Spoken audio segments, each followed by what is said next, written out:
Good evening. I'd like to call the Bonita Springs Fire Control and Rescue District December 1st, 2014 monthly board meeting to order. I'd like everybody to stand for a moment of silence for the families of the 9 firefighters that died during the month of November, and followed by the pledge.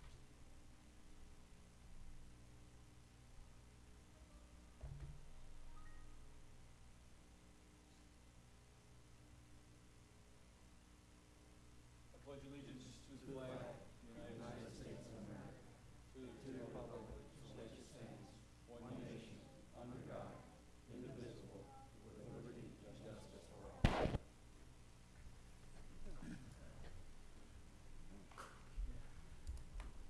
First order of business is to welcome Commissioner McCourt and Commissioner Murphy. Congratulations on your win and welcome to the board.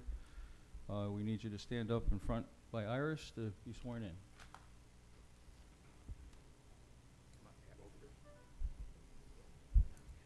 Yeah.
First order of business, I need a motion for the approval of the regular board minutes from November 10th, 2014. I so move. I'll second it. All in favor? Aye. Aye. One motion for financials for the November 2014 and current expenditures, the acknowledgement of November 2014 financial report, the acknowledgement of wire transfers and transfers between accounts. I so move. I second it. All in favor? Aye. Aye. Aye. Next item on the agenda, old business. Any gentlemen have anything under old business? No? These guys don't because they weren't here, so. Yeah, we're new business. They're new business.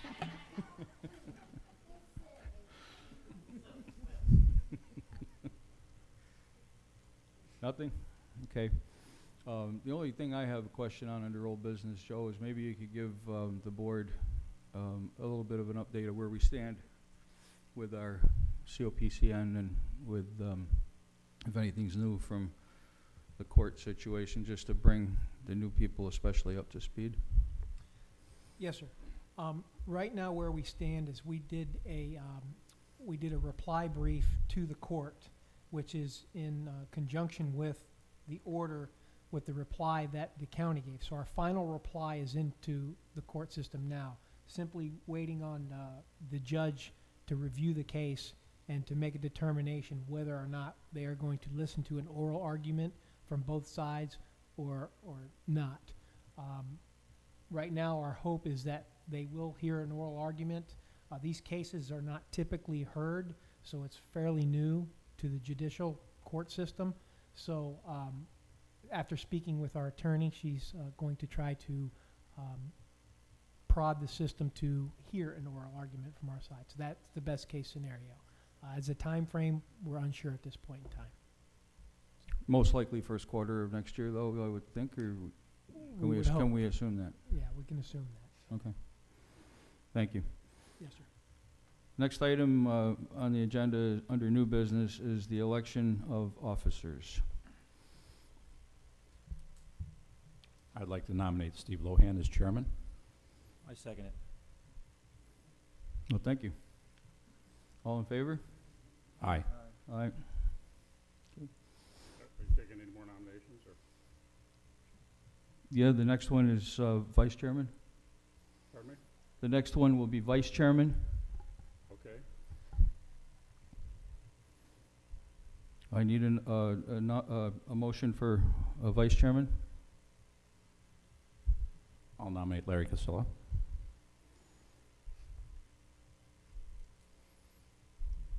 Somebody gonna I'll second that. All in favor? Aye. All right. Okay. We gotta speak into the mic. And a nomination for secretary treasurer.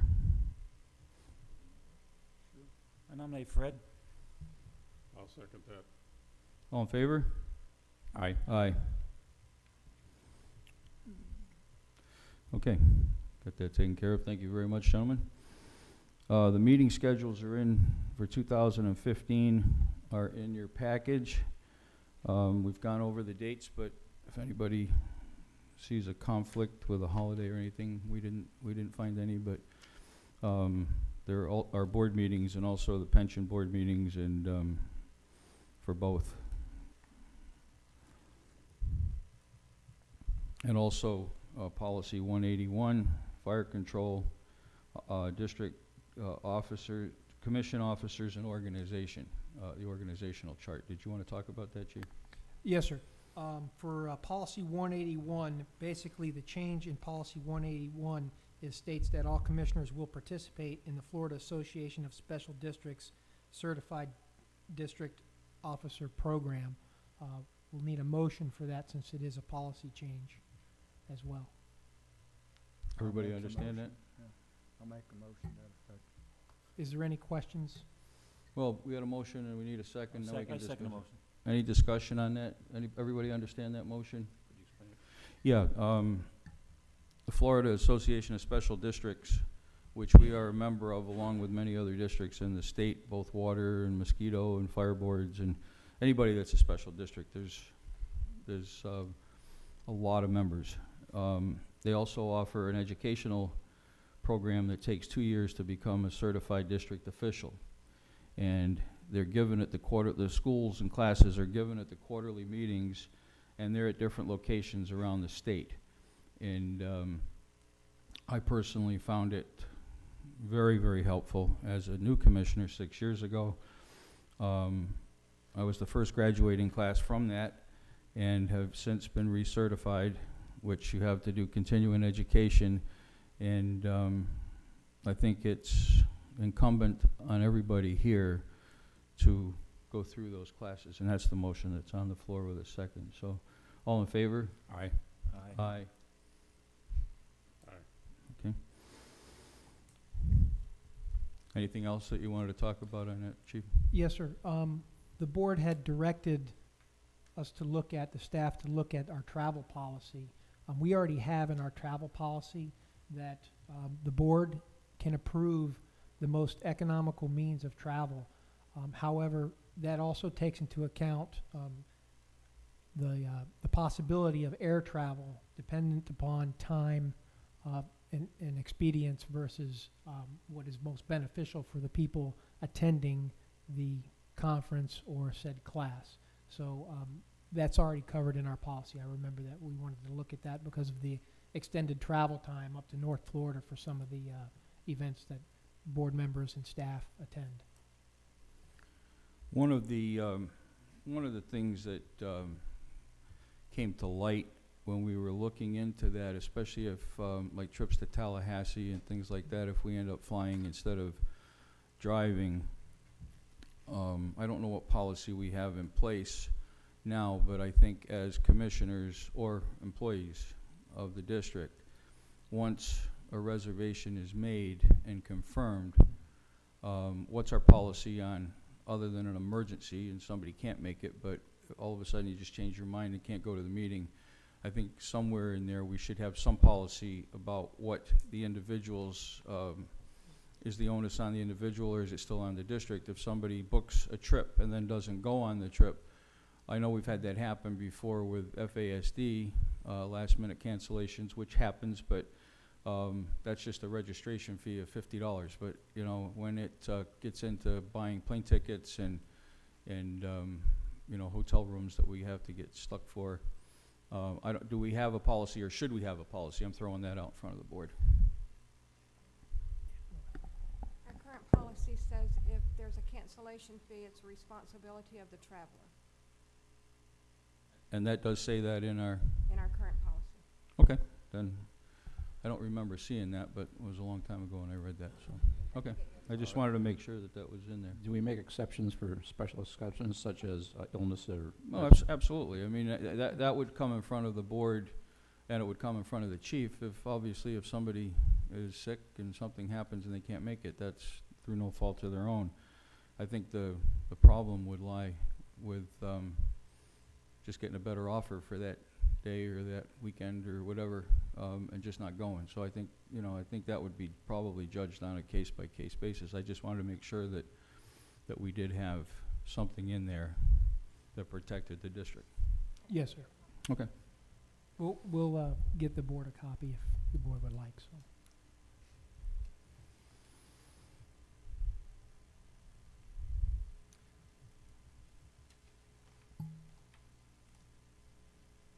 I did want to discuss, I believe we have the commission, district commission officers and organization.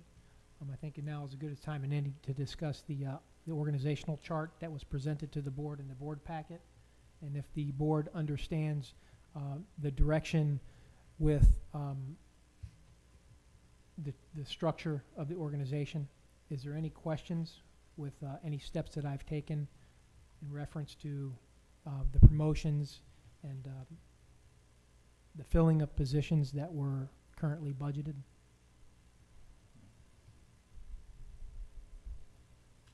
I'm good with what it is. Anybody have any questions or comments on the organizational chart? No, that's fine with me. It's all good. I know we had gone over that in some length at the budget meetings, and that was all budgeted, so there was nothing in there that's a surprise, so.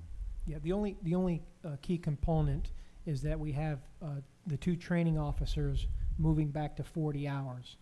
When we moved those, we moved 3 training officers to a 24/48 system, it was basically to provide 1 training officer per shift. However, when we reviewed that system, it doesn't offer the greatest efficiencies for training the troops. It's better to have the 40-hour employees that see the same trainers every day, and it creates a continuity for the training for all shifts, and that is the reason why that move was made. It was a trial period under Chief Kinsey, and we've reviewed it, and the staff thinks it's in the best interest of the district to make sure we provide the 40-hour employees to do the training. That's your call. Thank you. You have anything else? I'll address some of the others in my report. Okay. Thank you. And now we have a presentation for Rich Scott. First, I'd like to say Deputy Chief Scott, who's now Deputy Chief, has been a longtime employee of the district. In fact, we got hired together in 1993. He's taken a tremendous effort to get to this point in his career. Everybody on the board know him and know him fairly well because of the work he's done outside of his regular duties as a lieutenant. He's shown tremendous resolve, a extensive amount of tenacity. When he sinks his teeth into a project, he makes sure it gets done. And I couldn't be happier than to be a part of his promotion today. He's a good salesman, too. Yeah.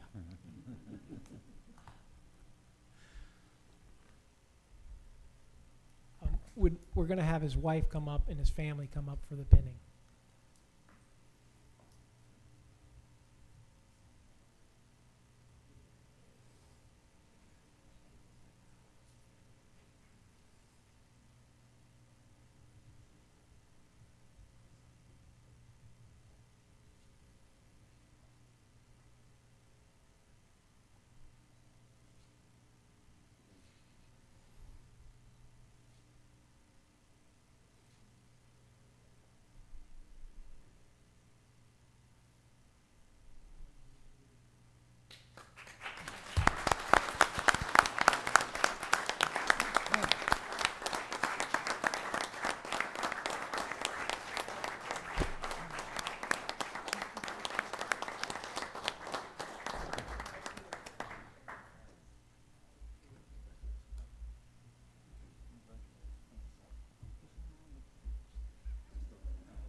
I explained to Deputy Chief Scott that he needs to be prepared for chest pain for his first year.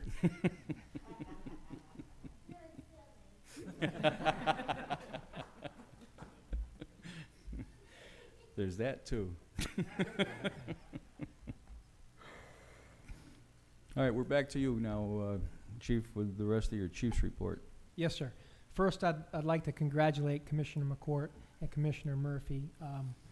You know, the staff and the rest of the troops are certainly happy to have you on board.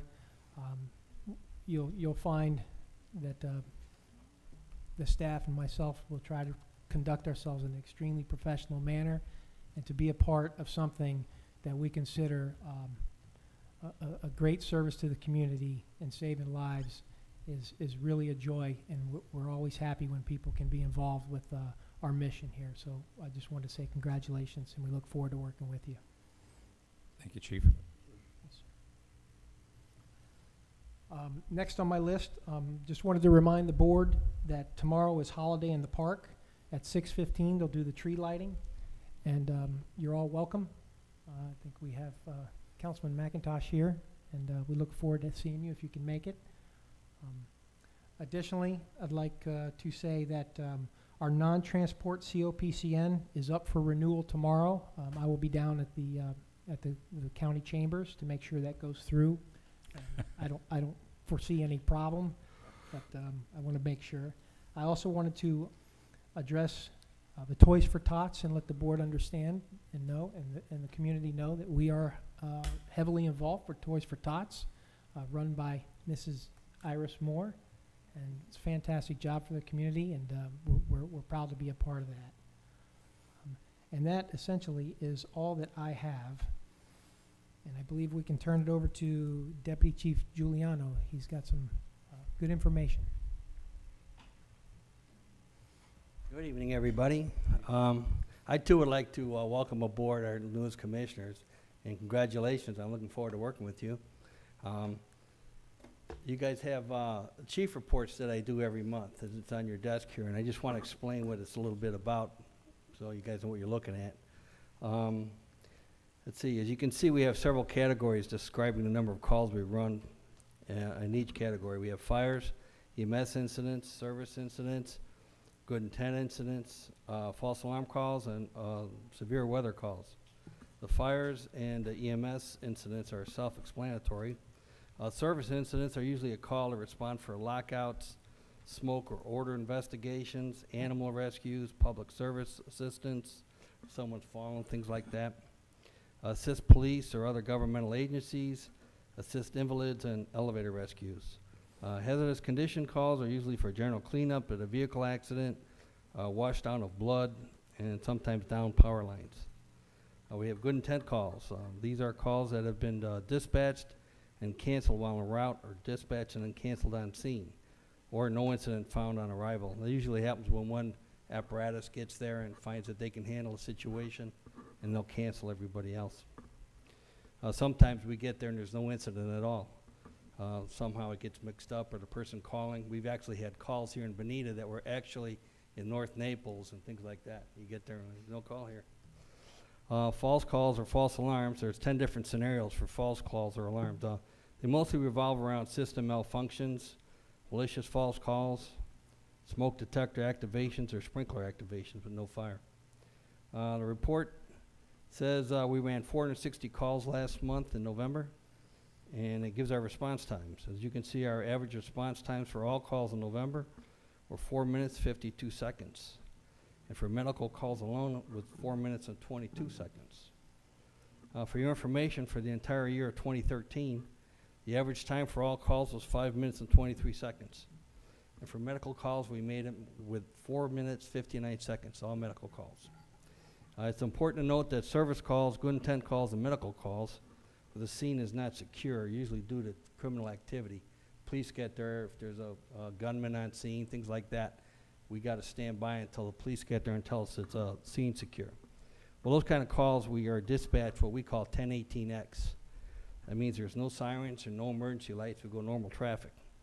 Those calls are also included in the average of all calls, so we can't differentiate between what we call an emergency call and a non-emergency call. So when I give you these numbers for averages, it includes those non-emergency calls. So we're doing pretty good. Alarm activations are treated as structure fires until it's determined that the call is due to something other than fire. We like to say that we call it a dress rehearsal for a structure fire, basically. You get an alarm activation, and a lot of times they're at commercial structures, and we have to go to them just like they're a regular fire because we don't know until we get there if it's a fire or not. Our ISO rating depends on our first due responses. We have to get to the scene, first truck within 6 minutes, everyone else within 8 minutes. ISO NFPA 1710, which I'm going to get into a little later. So we have to have 17 firefighters show up minimum. That's on a 2,000 square foot structure that's on fire. So we practice that, and then we get there. Sometimes they actually are fires, but a lot of times they're not. But we treat them as if they were. We don't know, like we said, till we get there, and we get there and it's nothing, we turn everybody back. But a lot of times, these guys in the back row will tell you, these lieutenants, especially the new lieutenants, pretty much the worst call I used to go on was an alarm activation, because you go there, you don't know why the alarm sounded. You don't want to be that guy who leaves and come back 2 hours later and the place is on fire. You got to figure out why that alarm went off. So it's like a detective situation. You got to figure out what's going on. Sometimes it takes hours. All right, let's see. As you can see on my report, we also provided auto aid or mutual aid 18 times in November. We have automatic aid with Estero and Fort Myers Beach fire departments. Lee County dispatches closest unit response and are able to see via GPS the location of all apparatus in Lee County and will dispatch the closest unit to a particular call. Collier County doesn't have the capability yet, so we're required to respond to North Naples. They have to ask for it. It's not automatic. They have to call, say, send a truck. A lot of times their battalion chief will call our battalion chief, get the trucks rolling that way. Same thing vice versa. We'll call our battalion chief, have them come this way, and we'll call Lee Control. It's got to call Collier Control. So we kind of cut out the middleman, and we have a system worked out with the battalion chiefs. Lastly, our training hours listed in my report. November, our firefighters were involved in 458 training sessions. Our firefighters logged 3,168 combined hours of training during the month, plus another 10,000 hours for a 3-day training seminar in the art of reading smoke. I think Assistant Chief DeWitt's going to speak about that later, maybe. This was attended by our firefighters and others from around the surrounding area. So we do a lot of training also. I hope this explains my report to you guys. You guys have any questions? Do we have that in here? Yes, sir. It should be in there. Iris, it's in there. on the desk. Oh, it's on the desk. Oh, it's back here? Okay. And basically what it is, every month I go and I categorize all these incidents and tell you how many times we ran them, compare them to how many times we ran the same calls last month, and then how many times we ran the same calls last year, in total calls, so we can see if we're gaining or losing. You know, it's hard to say there's trends because it's just a snapshot of this month, and you could say, oh look here, we've ran 15 less service calls than we did last month, but it really don't mean anything because we may run 20 more next month. But it gives you an idea of what's going on in the district. I assume this is all up on a computer, Yes, sir. and so it's, I could send that to you electronically. Well, usually we do send electronically, but this being the first of the month, I can't produce this report until today because I have to categorize everything from last month, so we didn't have time to send it to you. But usually it'll be sent to you electronically. oh, okay. And you usually get it way before today. Commissioner McCourt, can you speak into the microphone, because when it's on television, it can't. I'm sorry, I should know better. Okay. Does that have something like the time of day on it when this occurred, when the calls occurred? In my report, I'll show you what I get. I'm giving you just a cover sheet, and I consolidate everything. These calls happen all day and night. You never know. There's no trends. They don't tell you the night, but I could find out for you if you needed to. But I mean, when the call comes in, we record that time that the Oh, call absolutely. comes in. We record the And time. And we record what information we know about, whether it's a fire call or an Sure. accident or that Yep, kind of thing. and our response time, who's on the call. And then the response time is the time that you arrive on the scene. From the time we get toned out till the time we arrive on scene, that's our response time. Okay. Usually it'll take from the dispatch center, it takes them 30 seconds or a minute to figure out what's going on and dispatch the trucks. Once we get dispatched, we got 60 seconds to get from whatever we're doing into the truck. and wheels rolling. At nighttime, we give ourselves 2 minutes, but there's usually less traffic on the road, so we'll make up that time. Because usually you're in bed or whatever, so you got 2 minutes to get out, put your gear on, get in your truck. Like I said, calls come in all time, day or night. They're really not hardly any rhyme or reason for them. Also, just so you know, well, I'm going to get into it in a minute, but we go by NFPA standards, National Fire Protection Agency standards. In 1710, NFPA 1710 says any structure that's on fire that's 2,000 square feet or below, within 8 minutes you have to have 17 firefighters on scene. The first truck should get there within 6 minutes.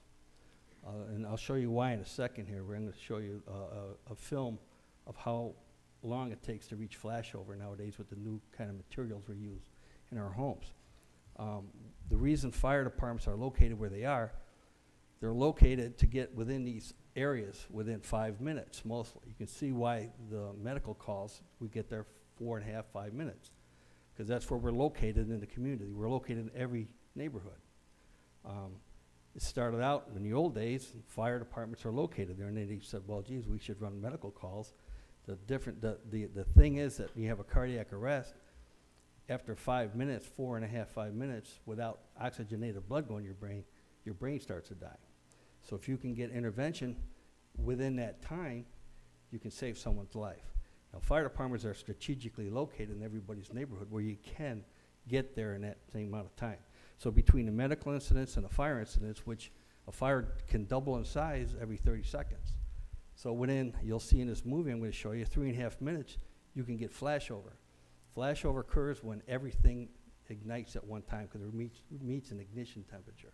So same thing, we're located where we're located to get to these homes quickly, get the fire out, get to these homes quickly, so we can, we have intervention for medical, things like that.